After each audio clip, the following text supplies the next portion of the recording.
नमस्कार। राजस्थान कर्मचारी चयन बोर्ड के अध्यक्ष और सचिव ट्विटर पर बेरोजगारों को पोस्ट के माध्यम से नैतिकता का, ईमानदारी का, समय सीमा में हर काम करने का पाठ पढ़ाया जाता है। सारे नियम फॉलो करने का, हर कानून फॉलो करने का पाठ पढ़ाया जाता है।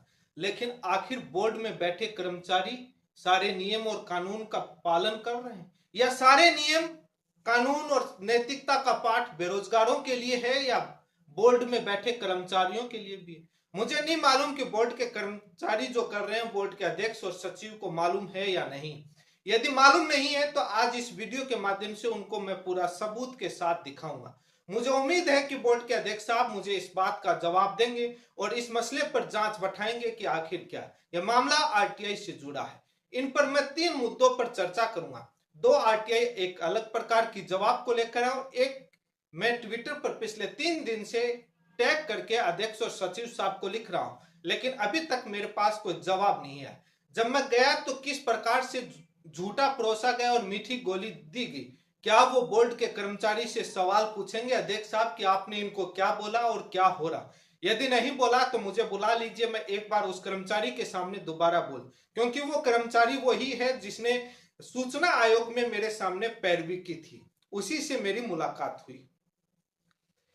आज इस मसले पर पूरा सबूत दिखाऊंगा कि किस प्रकार से बोर्ड के अंदर बैकडेट से काम करने की कोशिश की जाती है, जो गैर कानूनी और असंवैधानिक है। किस प्रकार से अपने आप को बचने के लिए और ऊपर तक साफ सुथरा दिखाने की कोशिश की जाती है। ये तो पकड़ में आ गया, मुझे कई नियमों की जानकारी है और मैंने पकड़ में आ, पता नहीं कितना करते होंगे। इसके लिए एक बड़ी इंक्वायरी, एक कमेटी गठित करके जांच होनी चाहिए।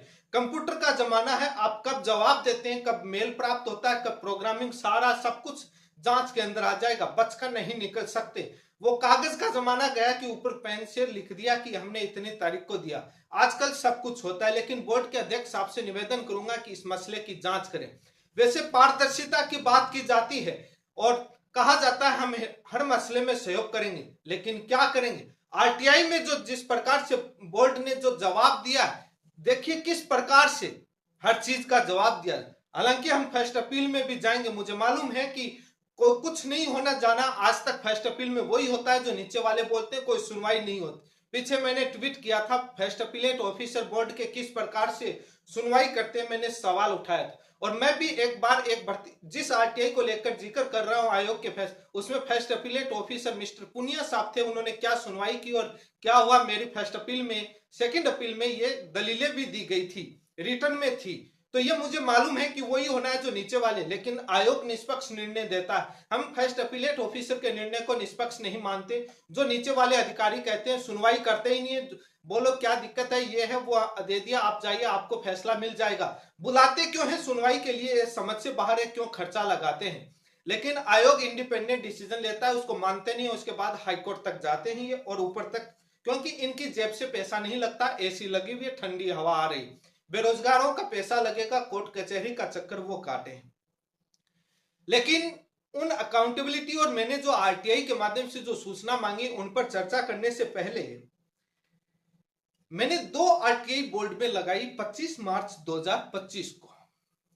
एक आरटीआई थी कि प्रयोगशाला भर्ती, जो प्रयोगशाला सहायक भर्ती थी पहले वाली पुरानी, उसके अंदर गफला हुआ था और अभी जाकर के एसओजी ने एफआईआर की और उसमें ये तमाम मीडिया में खबर आई कि, और मैंने भी उसको लेकर के एफआईआर हुई और उसके अंदर कई तरह की बातें चली, मैंने उस पर वीडियो बनाया और उसमें आरोप ये लगे कि बोर्ड के अंदर मिली भगत करके कमेटी से उस मसले को दबा दिया गया और कमेटी भी गठित हुई और यूपी के एसटीएफ से इनपुट मिला, बोर्ड को सूचित किया गया। उस समय के जो अध्यक्ष थे उन्होंने कमेटी गठित की और मामले को दबा दिया। मैंने देखा कि जब कमेटी गठित की तो कमेटी की रिपोर्ट तो क्यों नहीं मांगी जाए कि उस कमेटी में हुआ क्या। मैंने ये आरटीआई लगाई, आपके स्क्रीन पर है।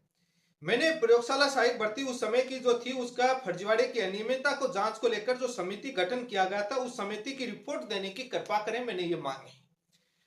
बोर्ड के अध्यक्ष साहब जवाब नहीं देते। जो बोर्ड के आरटीआई ऑफिसर हैं मिस्टर राजेश दावी जी, उनकी आईडी से जवाब दिया जाता है। हालांकि जवाब देने वाले नीचे वाले जो एलडीसी या सूचना सहायक होते हैं वो देते हैं, उनके जो अपॉइंट किए हुए कर्मचारी ऑफिसर अधिकारी हैं, जवाब वो नहीं देते। मैं देख के आया हूं आंखों आंख, वो वही देख रहे थे और मैं जवाब दे रहे थे और उस समय मुझे बोलते हैं कि राजेश दावी जी तो छुट्टी पर आए। सारा काम वो संभालते हैं, तो आईडी उनकी यूज की जाती है। हकीकत ये है, आरटीआई ऑफिसर कौन है और जवाब नीचे के कर्मचारी देते हैं कि बाद में उन्हीं को बना दीजिए, आप क्यों बने? क्या आपके ऑनलाइन जवाब दिया जाता है? कोई सिग्नेचर होता नहीं है कि आप, मुझे नहीं मालूम कि आपकी परमिशन से आपको बताया जाता है या उन्हीं के स्तर पर निपटाया जाता है। ये सरकारी कर्म का जो कार्य है, ये भली भांति जनता जानती है, सिस्टम का हिस्सा है, वो पूरा जानते हैं। अब ये मुझे कहते हैं कि आरटीआई एक्ट 2005 की धारा 8(1)E के तहत और 8(1)G के तहत हम नहीं दे सकते, गोपनीयता भंग हो जाएगी गोपनीय होने से। अब बताइए, कब की भर्ती? उस कमेटी की रिपोर्ट देने से गोपनीयता भंग हो जाएगी? गोपनीय क्योंकि मामला दबाया गया था, उस समय के अध्यक्ष का कच्चा चिट्ठा खुल जाएगा। यदि रिपोर्ट दे देंगे तो सबके सामने आ जाएगा कि कौन कौन इस गिरोह में शामिल था और क्या क्या हुआ, किस प्रकार से बोर्ड ने मामले को दबाया। इसलिए जिस प्रकार से एसओजी आरपीएससी से पूरा डेटा मांगती है, आरपीएससी गोपनीयता हवाला देती है, वैसा ही बोर्ड आरटीआई में गोपनीयता का, क्योंकि ये कमेटी की रिपोर्ट आने से पारदर्शिता आती है। जो बोर्ड के अध्यक्ष और सचिव पूरे दिन पारदर्शिता और अकाउंटेबिलिटी का पाठ पढ़ाते हैं, वो गोपनीयता के बहाने से वो रिपोर्ट नहीं देते। ये रिपोर्ट आएगी, हम भी गहन अध्ययन करेंगे, एक एफआईआर हम भी करवाएंगे कि जांच हो, हम भी एसओजी को कुछ इनपुट दें, आप कुछ हमको दोगे नहीं, हम क्या करेंगे? इसमें कौन सी ऐसी गोपनीयता है जो भंग हो जाएगी? जांच रिपोर्ट है भाई, क्या हुआ, कौन पाया गया, कौन फर्जी, ये तो एफआईआर आई, उसके अंदर क्या गोपनीयता? लेकिन हर तरीके से गोपनीयता का पाठ पढ़े। मुझे मालूम है, मैं फेस्ट अपील करूंगा, फेस्ट अपील में कुछ मिलना नहीं, वही गोपनीयता का पाठ पढ़ाया जाएगा, बाद में सूचना आयोग में जाएंगे, वहां से फैसला यदि हमारे पक्ष में आता है तो मुझे मालूम है ये हाईकोर्ट भी जाएंगे, एक मसले में जाने की तैयारी कर रहे हैं। देंगे नहीं, ज्ञान का कानून का पाठ फ्री का पूरा पढ़ लीजिए, क्योंकि उसका पैसा नहीं है। ये नहीं पता बेरोजगारों के पास भी मटका भरा हुआ है ज्ञान का, पूरे दिन ऊपर से निकल रहा है, आपसे ज्यादा है, नियम कानून सब जानते हैं, बस आपके पास पावर और पोस्ट है। लेकिन थोड़ा बोर्ड का सिस्टम का हिस्से को भी देखिए। अब इस पर मैं सच्चाई जो बताऊंगा, किस प्रकार से बैकडेट का काम किया, उस पर भी आप थोड़ा देखिएगा। अब जो दूसरी मैंने आरटीआई लगाई, दूसरी आरटीआई में मैंने बहुत चर्चा चली कि लोग बेमतलब का फॉर्म भर देते हैं, फिजूल खर्चा होता है बोर्ड का, इसलिए हम ये 750-1500 रुपए का प्रावधान लेकर आ रहे हैं कि अनावश्यक फॉर्म नहीं भरे, बोर्ड का समय बर्बाद, टीचरों की ड्यूटी और तमाम। तो मैंने ये देखा क्यों नहीं ये जानकारी ली जाए कि जब आवेदन निःशुल्क किया था, उससे पहले कितने फॉर्म भरे जाते थे, कितना खर्चा होता था और कितनी इनकम होती थी और कितने छात्र उपस्थित होते थे, ये तमाम आंकड़े क्यों नहीं लिए जाए।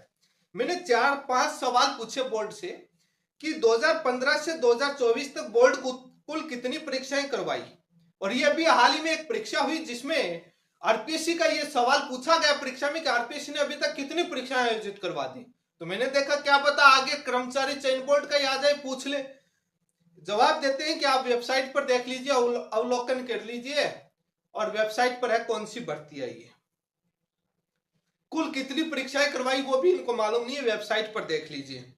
दूसरा सवाल मैंने पूछा 2015-24 तक जो परीक्षाएं हुई, कितने आवेदन आए आपके पास, कुल कितने आवेदन आए, कितने छात्र परीक्षा में उपस्थित हुए, कितने छात्र अनुपस्थित हुए, आप भर्तीवार आंकड़ा दीजिए, वे पता तो लगे कि फ्री होने के बाद ज्यादा अनुपस्थित हो रहे हैं या पहले भी यही हालात थी। आरपीएससी का तो ऑडिट रिपोर्ट वेबसाइट पर है, मैंने एक वीडियो भी बनाया था, उसमें दिखाया था कि कितना खर्चा होता है और कितने पहले आते थे, कितने अब है। तो बोर्ड की वेबसाइट पर नहीं है, तो मैंने देखा आरटीआई से मांग लेते हैं। इसका जवाब क्या दिया वो मैं बताऊंगा। 3 नंबर सवाल पूछा कि 2015 से 24 तक कितनी भर्ती की जो परीक्षाओं की जो फॉर्म फीस है, जो जितनी हुई उनकी फॉर्म फीस कितनी प्राप्त हुई और कितना परीक्षा पर खर्चा हुआ, भर्तीवार आंकड़ा दें। अगला 4 नंबर सवाल पूछा कि 2015 से 24 तक प्रश्नों पर जो आपत्ति से कितनी आपकी जो आपत्तियां लेते हैं, 300-100 रुपए जो लेते हैं, उससे कितनी आपको फीस प्राप्त हुई और कितना आपने एक्सपर्ट को खर्च किया, ये तो पता लगे कि आपत्ति सिस्टम से बोर्ड को कितना खर्चा आता है और कितनी इनकम करता है, क्या वो इनकम का हिस्सा नहीं है। तो इन 2 और 3, 4 इन तीनों बिंदुओं पर बोर्ड कहता है कि ये प्रश्न आपकी सृजनात्मक हैं, इसलिए हम दे नहीं सकते। बहुत धन्यवाद। 5 नंबर पर मैंने कहा कि बोर्ड की ऑडिट क्या हर वर्ष होती है या नहीं, और गठन के बाद से कब कब हुई। ये बात सही है, क्योंकि कोई भी बोर्ड या इंस्टीट्यूट संस्थान होता है उसकी ऑडिट होती है। ऑडिट में ये होता है कि इस साल आपके पास किस चीज से कितना इनकम आया और कितना खर्चा हुआ, लेखा जोखा होता है कि फॉर्म फीस से कितना आया कितना है। जैसे आरपीएससी अपनी वेबसाइट पर हर साल की ऑडिट डालता है, उस ऑडिट में कितनी फीस, कितने पदों पर भर्ती निकाली, कितने आवेदन आए, पूरा आता है। ये पारदर्शिता का मामला है और सृजनात्मक नहीं। ऑडिट के बगैर कैसे कोई संस्था रह सकती है, क्योंकि उसी में पता लगता है कि क्या खर्चा हुआ सरकार को और कितना बजट की जरूरत है, कितना एस्टिमेट। लेकिन बोल रहे हैं कि आपका प्रश्नात्मक सूचना कब कब वो ऑडिट हुई है मांगना। अरे वाह, ये आरटीआई ऑफिसर धन्यवाद। मुझे नहीं मालूम कि मिस्टर राजेश दाभी जी ने जवाब दिया है, क्योंकि मुझे जो मैंने देखा मैं गया उसके हिसाब से नीचे वाले कर्मचारी देते हैं। ये दोनों आरटीआई, अब देखिए किस प्रकार से बोर्ड इन दोनों आरटीआई में बैकडेट का काम करता है। मैंने ये दोनों आरटीआई 25 मार्च 2025 को लगाई और एक आरटीआई में ये जवाब मुझे जो निस्तारण वाला ऑनलाइन एसएसओ आईडी पर होता है उसमें लिखते हैं 9 अप्रैल को आपका निस्तारण कर दिया, और एक में 28 अप्रैल को निस्तारण कर दिया। ठीक, मैं ये 7 तारीख 8 तारीख दोनों दिन, 8 तारीख दोपहर तक और 7 तारीख को मैं, और उससे पहले भी मैंने चेक किया कि क्या बोर्ड ने रिप्लाई दे दिया। बोर्ड का रिप्लाई नहीं आया था। उसके बाद मैंने देखा कि सोमवार को फर्स्ट अपील करेंगे, सोमवार तक वेट कर लेते हैं। और मैं 8 तारीख को बोर्ड गया था जो पटवारी भर्ती की एक्सपर्ट कमेटी की रिपोर्ट को लेकर। उसमें आयोग का फैसला था कि एक्सपर्ट कमेटी की रिपोर्ट दी जाए। आज 15 महीने जो ज्ञान पढ़ाते हैं पाठ कानून का कि समय सीमा में हर काम, इनका बताता हूं। 9 फरवरी 2024 को राज्य सूचना आयोग ने फैसला दिया कि इसको कमेटी की रिपोर्ट दो और जितना खर्चा कमेटी पर हुआ उसका विवरण दे दो। आज 15 महीने हो गए, कोई जवाब नहीं दिया। मैंने 8 जून 2024 को बोर्ड को पत्र लिखा, कोई जवाब नहीं दिया। उसके बाद मैंने मेल भी किया, कोई जवाब नहीं दिया। अध्यक्ष और सचिव को कई बार ट्वीट पर टैग भी किया, कोई जवाब नहीं दिया। मैं बाद में बहुत मुश्किल से समय निकाल करके, क्योंकि पूरे दिन यही काम नहीं होता है, बहुत समय निकाल करके मैं बोर्ड के पास 8 मई 2025 को पहुंचा। उस समय मैंने कहा कि अध्यक्ष साहब से मिलना है, तो बोले कि आपका मामला आरटीआई से संबंधित है, तो पहले आप सूचना ले लो, संतुष्ट हो जाओ तो ठीक है। मैंने कहा मुझे ऑफिसर से मिला दो, तो आरटीआई ऑफिसर राजेश दावी जी से मिलने का मेरा प्रोग्राम हुआ। वहां गया तो ऑफिस में वहां बोले कि छुट्टी पर है साहब है। मैंने कहा बड़ा कमाल का बात है, नीचे बोल रहे हैं ऊपर साहब हैं और मिल लो। और वहां ऑफिस के बाहर पीए वाले जो कर्मचारी एलडीसी पीए उनसे एडवांस बोले साहब तो छुट्टी पर है। मैंने कहा यार अब क्या बोले इनको, अध्यक्ष साहब सुन लीजिए थोड़ा। उसके बाद मैंने कहा चलो, बोले क्या काम है। मैंने कहा ये आरटीआई का, बोले दिखाओ हमको। मैंने वहां बाद में जो उनके जो आरटीआई का जो वहां उनके ऑफिस के बाहर जो पूरा पीए या जो भी कह लीजिए कर्मचारी हैं वो जो निस्तारण करते हैं, उन्होंने मुझे पूरा मेरा आवेदन पढ़ा, जो एप्लीकेशन आपके स्क्रीन पर, और मैंने ट्विटर पर भी डाले। तो बोलते हैं ये आपका मसला हाईकोर्ट में चैलेंज कर दिया। मैंने कहा सर मुझे ना नोटिस प्राप्त हुआ, चैलेंज कर दिया, कोई इन्फॉर्मेशन नहीं। बोले वो तो सीआईसी को नोटिस जाएगा, सूचना आयोग को, आपको क्यों जाएगा। मैंने कहा पिटिशनर मैं भी हूं, आप इसमें रेस्पोंडेंट बनूंगा, चलो ठीक है। नहीं, मैंने आपको 8 जून को पत्र लिखा, क्या आपकी ड्यूटी नहीं है कि मुझे जवाब दो कि लीगल प्रोसीडिंग का काम चल रहा है फैसले के पालन को लेकर। बोले कि हाईकोर्ट में चल रहा है, हम क्या जवाब देते। तो आप ये कहते कि हाईकोर्ट में पेंडिंग है। अब मैं मेल कर रहा हूं आपके बेस, मैंने साफ कहा मुंह पर, मैंने कहा आपके अध्यक्ष और सचिव साहब तो ट्विटर पर पूरे दिन पाठ पढ़ाते हैं कि आप बोर्ड मत आइए, आप ऑनलाइन कर दीजिए। ईमेल का आप जवाब नहीं देते, पत्र लिखते हैं आप जवाब नहीं देते, ये क्या है। तब सुनकर चुप रह गए, कुछ बोले नहीं। बोले कि चले, मैंने कहा दिखाइए मुझे केस नंबर कहाँ है और कहां से आपको हाईकोर्ट से स्टे मिला है। बाद में बोले कि फाइल मिल नहीं रही, आपको कल फोन करके हम जवाब दे देंगे। मैंने कहा मेरे फोन नंबर मैंने नोट डाल दिया, मैंने कहा ये एड्रेस है, ये मेरी ईमेल आईडी है, आप मुझे फोन और ईमेल कर देना। अभी तक कोई फोन और ईमेल नहीं है। मैंने बाद में उस पर रिसर्च किया हाईकोर्ट में वेबसाइट पर, पूरा कोई केस ही ऑर्डर ही चैलेंज नहीं किया मेरा, और मुझे झूठ परोस दिया कि हमने आपका ऑर्डर को, सूचना आयोग के जो आपका ऑर्डर हुआ उसको हमने हाईकोर्ट में चैलेंज कर दिया। अब ये चैलेंज करेंगे, उसके बाद मुझे लेटर भेजेंगे और मैं वो दिखा दूंगा सबूत। और अध्यक्ष साहब, ये आपके बोर्ड में मीठी गोली और झूठ परोसने का काम चल रहा है। नैतिकता का पाठ जो जनता को पढ़ाते हैं, पहले अपने सिस्टम को सुधारें। ऊपर से जो कवर अच्छा पहनने से नहीं होता है। अब जो दूसरा जो मैं बताता हूं किस प्रकार से, 9 अप्रैल 25 मार्च को मैंने आरटीआई लगाई, 9 अप्रैल और 28 अप्रैल को निस्तारण का ऑनलाइन डाल दिया। मेरे पास, मैं उस दिन गया जब ऑफिस में, तो वहां पर आरटीआई का वो खोल रखा था लैपटॉप के अंदर और निस्तारण कर रहे थे, और मैं दोपहर के बाद गया था। शाम तक मेरी उस आरटीआई का निस्तारण कर दिया, और उसी 8 मई को आपकी स्क्रीन पर है, मेरे पास मेल आया है कि आपके आरटीआई का निस्तारण कर दिया है और आप फर्स्ट अपील कर सकते हो। और उस मेल के अंदर जो लेटर टाइप करते हैं उसमें लिखा 28 अप्रैल को, 9 अप्रैल को, और मेल आ रहा 8 मई को। आपके हाथ में पोर्टल था, 9 तारीख डाल दी, 28 तारीख डाल दी। मेरे पास मेल तो जिस दिन भेजोगे तब आएगा, और मेरे पास मेल आता है 8 मई को। ये बैकडेट का काम नहीं है तो क्या है? ये क्या असंवैधानिक काम नहीं है? क्या ये गैर कानूनी काम नहीं है? जो नैतिकता का पाठ पढ़ाते हैं अध्यक्ष और सचिव साहब, अपने सिस्टम को सुधारिए कि वहां क्या चल रहा है। मुझे इस चीज का जवाब चाहिए। इन्वेस्टिगेशन कीजिए कि ये 8 मई को जो मेरा जवाब प्राप्त हुआ है, और उसको आपने 9 अप्रैल और 28 अप्रैल को आपने कैसे इसको तय किया कि हमने डिस्पोज कर दिया? क्योंकि डिले होने से, और मैं 2-3 बार चेक कर चुका है कि हाँ 30 दिन टाइम हो गया, जवाब नहीं है, इतना दिन और वेट कर लेते हैं, मैक्सिमम 15 दिन और देते हैं, 45 दिन इनको देते हैं। उसके बाद, क्योंकि पता है आरटीआई सेक्शन 7 की धारा में प्रावधान है, शायद 6 के अंदर है, 7 की 6 क्लोज में, कि यदि 30 दिन की समय सीमा पार हो जाए तो बोर्ड को वो सूचनाएं निःशुल्क देनी पड़ती हैं। और उससे बचने के लिए कानून को ताक पर रख करके गैर कानूनी काम करके और बैकडेट में करने का काम किया। यदि आपने 9 अप्रैल और 28 अप्रैल को जवाब दिया, तो मेरे पास मेल 8 मई को कैसे है? मेल तो ऑटोमेटिक जनरेट होके आता है, और वो डेट डालना आपके हाथ में। आज तक का इतिहास है, मैंने सैकड़ों आरटीआई लगाई है, बोर्ड में लगाई है, आरपीएससी में लगाई है, भारत सरकार के शिक्षा मंत्रालय, एनसीटी, एम्स, पता नहीं कितनों में मैंने लगाई है, दिल्ली सरकार में। कभी भी ऐसा नहीं हुआ, कभी भी ऐसा नहीं हुआ।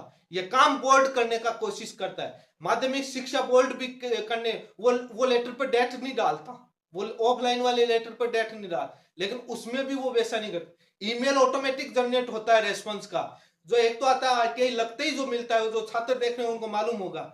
जब निस्तारण होता है तो मेल आता है निस्तारण कर दिया, वो तभी आता है जब वहां से क्लोज होता है, और वो 8 मई को क्लोज करी और डेट डाल दी 9 अप्रैल और 28 अप्रैल। क्या ये गैर कानूनी नहीं है? नैतिकता का पाठ पढ़ाते हैं अध्यक्ष साहब। अपने सिस्टम को सुधारिए कि वो क्या कार्य कर रहे हैं।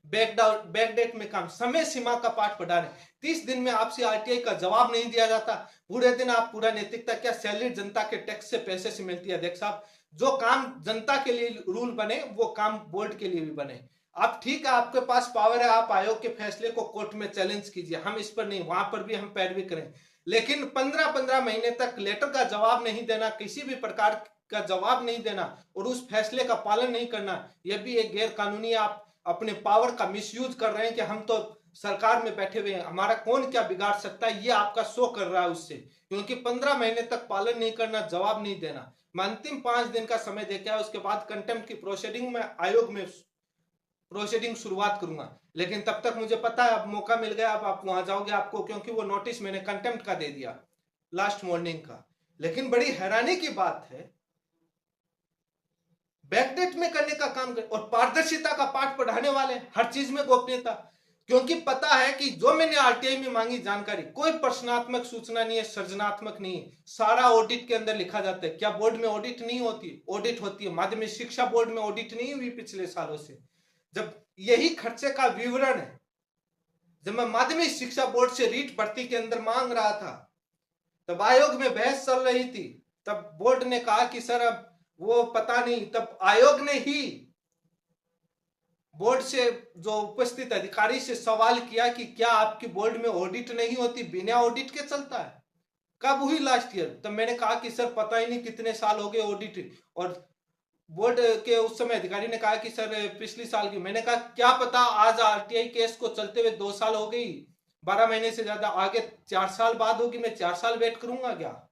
तब बोर्ड आयोग ने आदेश दिया कि इनको कमेटी के खर्चे का विवरण दो, कितनी भर्ती होती है, कितनी कौन सी सृजनात्मक, सारी रिकॉर्ड पर ऑडिट के अंदर कितने आवेदन आए। मैंने भर्ती बार मांगा पटवारी भर्ती का, आपके पास सारा फाइल पर रिकॉर्ड होता है, इतने आवेदन आए, इतने अनुपस्थित रहे। जैसे ही परीक्षा होती है आप मीडिया के अंदर बयान कैसे जारी करते हैं आप पर्सन सृजनात्मक अध्यक्ष साहब, आप अपने अधिकारियों से पूछिए। जो अभी 2025 के अंदर जितनी परीक्षाएं हुई आपके कार्यकाल आने के बाद, परीक्षा होते ही आप तुरंत इंटरनेट पर डाल देते हैं आज इतने प्रतिशत उपस्थिति रही, इतने आवेदन आए। ये सृजनात्मक आपके रिकॉर्ड पर नहीं है तो आप कैसे डालते हैं? और आपको आरटीआई में देने में दिक्कत होती क्योंकि देना नहीं, रटा रटाया चिपका दो हिसाब।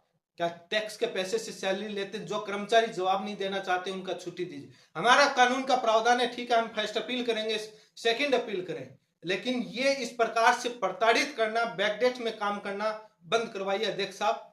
मुझे नहीं पता आपको मालूम है या नहीं है आपके नीचे के कर्मचारी क्या कर रहे हैं, आपको रियल इंफॉर्मेशन है या नहीं मुझे नहीं मालूम, क्योंकि ये इसलिए कर रहे हैं कि आरटीआई पोर्टल पर हर विभाग बोर्ड की ऑडिट हो जाती है कि कितनी आरटीआई आई, कितनी आरटीआई का जवाब समय सीमा में दिया गया, कितना जवाब डिले करके दिया गया। उस हिसाब से मार्किंग आरटीआई ऑफिसर उनको जवाब देना पड़ता। उससे बचने के लिए ये बैकडेट में जो काम कर रहे हैं ये आर्बिट्रेरी, इलीगल, अनकॉन्स्टिट्यूशनल, सारा अवैध है और इसकी शिकायत भी हम करेंगे, आयोग में अलग से शिकायत करेंगे और इस पर इंक्वायरी गठित करने की मैं आयोग में एप्लीकेशन लगाऊंगा कि पूरे मसले की जांच की जाए जितनी आरटीआई आई। और जो छात्र मुझे कमेंट करके बताएं कि आपके जब ऑनलाइन खोलते हैं तब कितनी तारीख दिखा रहा है और आपको ईमेल कितनी तारीख को प्राप्त हुआ डिस्पोजल का, क्या आपके साथ भी ऐसा हुआ है क्या? इसका पूरा होना जरूरी है। कानून का पाठ, नियम का पाठ पढ़ाने वाले पहले वो देखें। हर चीज में गोपनीयता का बहाना टैग चिपका दो, जैसे आरपीसी एसओजी को चिपका रही है और वैसे ये चिपका दो। सारा मामला रफा दफा किया हुआ, उसको कोई उजागर नहीं करना चाहता। नया वाला आता है वो पुराने वाले का उजागर नहीं करना चाहता। बड़ा कमाल का है। कमेटी की रिपोर्ट देने से गोपनीयता भंग हो जाती है क्योंकि मिली भगत करके उस समय के अध्यक्ष ने सारा सेटल किया हुआ, वो खुला आ जाएगा, दाग लग जाएगा। दाग तो वैसे ही लगा हुआ है संस्थानों पर, आरपीसी का हाल उठाकर देख लीजिए। इसी के साथ आप सभी का बहुत बहुत धन्यवाद और आप सभी से निवेदन है कि आप इस वीडियो को ज्यादा से ज्यादा शेयर करें और अध्यक्ष साहब से निवेदन करूंगा कि इन बातों का जवाब देने की कोशिश करेंगे और उम्मीद है कि जवाब आएगा और मिलने, यदि वो चाहेंगे मुझे बोलेंगे तो मैं जरूर इन बातों को उनसे मिलकर पूरा स्पष्ट करूंगा। मुझे लगता नहीं कि जवाब आएगा और वो कुछ बोलेंगे, मौन धारण कर लेते हैं, जहां उनकी गलती होती है चुप रहते हैं, बोलते नहीं है। जितने सवाल पूछता हूं एक भी सही सवाल का जवाब नहीं देते, मौन धारण, जैसे इनको मालूम नहीं। उलूल फुलूल कितने भी सवाल पूछ लो, हर बात का ज्ञान देंगे, हर बात का जवाब दे देंगे, सही और तथ्यात्मक बातों का जवाब नहीं देते। जो इनकी कार्यशैली पर सवाल खड़ा हो जाए उसका तो सवाल ही नहीं होता, देते ही नहीं है बिल्कुल। ये थोड़े दिनों में एफआईआर पर ना आ जाएं कि हम तानाशाही की तरफ जा रहे हैं, जो हमारे खिलाफ बोलेगा हम उस पर एफआईआर करेंगे। पता नहीं, क्योंकि बाहर का चेहरा अलग होता है अंदर का। अभी तक तो ऐसा कुछ हुआ नहीं, इसलिए हम ये नहीं कह सकते, लेकिन उम्मीद करता हूं कि इस मसले पर अध्यक्ष साहब संज्ञान लेंगे। धन्यवाद।